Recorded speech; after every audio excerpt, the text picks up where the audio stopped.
Tensions are rising. We are reaching a breaking point. Is Trae Young about to force another coach out of a job? Can Trae Young play in a team concept? Why is this team 2-0 when Trae Young sits? Why did they beat the Bucks by 20 without Trae Young, and then just recently the Nuggets in their last game? Is he the problem? The Atlanta Hawks, somehow they're 13-10. From everything the press says about this team, from everything that you're hearing about this team, it'd probably be hard for you to believe that. And in the 4 seed right now, the Hawks still have a little bit of room in the standings to remain in that top 4. They got to get their shit together soon because things are not good here. But they are given a little bit of breathing room, and they can certainly put themselves in a position to finish top 4. But the way things are going in Atlanta, you can't expect this team to stay in this spot unless things change. The other day, there was another dispute between player and coach. Nate McMillan and Trae Young currently at the moment do not have the greatest relationship. So we know about the John Collins trade rumors that have been going on for 3 years. The volume of these rumors is pretty much at an all-time high right now. It always felt like John Collins was on his way out, but this season it seems more inevitable than ever. His stats are looking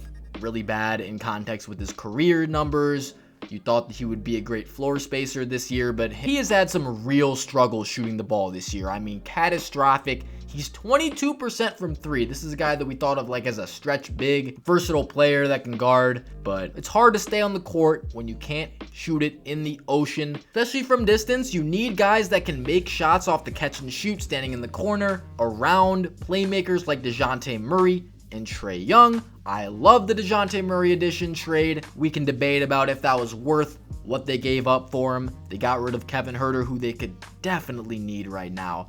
But in the end, DeJounte Murray checks so many boxes of a guy that you want playing alongside Trae Young.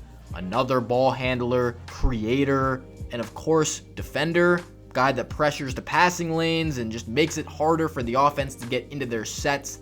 I think he's great, and I think that once this team figures out how to play together, we're going to really see these guys playing off each other more and really optimizing what this duo partnership can be. And I don't really think we've seen that at all so far.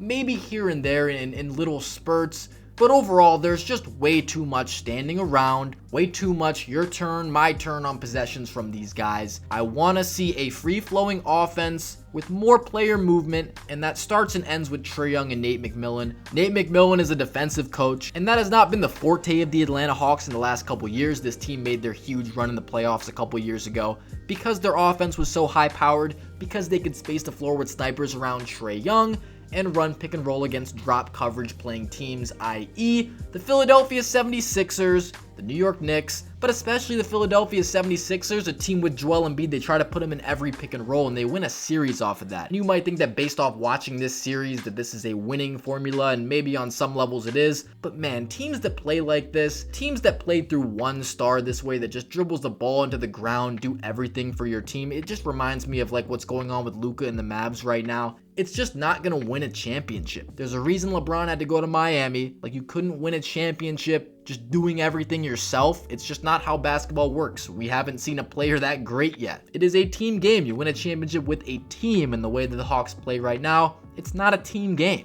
And they're not optimizing their players to their best ability. And yeah, like I said, I don't know if Nate McMillan's the guy for that. The defense hasn't really even been that good. It's actually better than it's been since Trae Young was on this team right now, but the offense is the problem. And this is the last thing that should be the problem, because you added a guy like DeJounte Murray to give you more playmaking.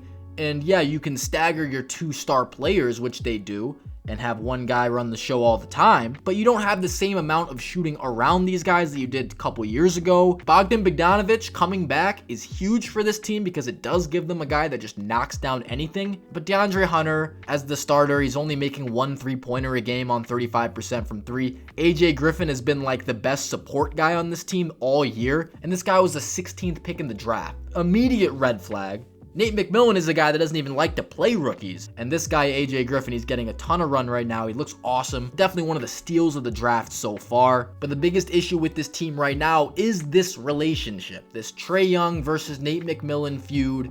Tensions that have supposedly been rising for the last couple months, maybe even going back into last year. Trae Young already did get Lloyd Pierce fired. Ended up looking like the greatest move they could have done because Nate McMillan was like the hero right after being promoted to head coach, because this is when they went on their big run entered the playoffs as one of the hottest teams in the league and went on a giant Eastern Conference Finals run that really showcased what they could be and really led us to believe that they would be more of a powerhouse in the East than they have been since. And then there's Trae Young, he's who we think about when we think about this team. He has brought them closer to the NBA Finals than any of those Budenholzer teams did. Yeah, they actually won games in the conference finals. And regardless of how he's playing this season, it's not his greatest season, especially shooting the basketball and playing the way he's playing and how they play without him. You might think, oh, he's the problem. Guys, this team can't win a championship if he's not on the team. What would you do if you're the front office? You have to choose between one of these two guys. They don't have a good relationship. They're not running the offense how it should be run. You need a schematic change. And so sooner or later, Nate McMillan is going to be fired. Because if they keep running offense the way they are, I mean, these guys are not going to magically start making shots. We have to assume that John Collins goes down with an injury. We'll see what happens in the meantime and who's stealing his minutes and who ends up replacing him in the rotation. He's not going to be the fixture on this team at power forward. It's just a fact of the situation. And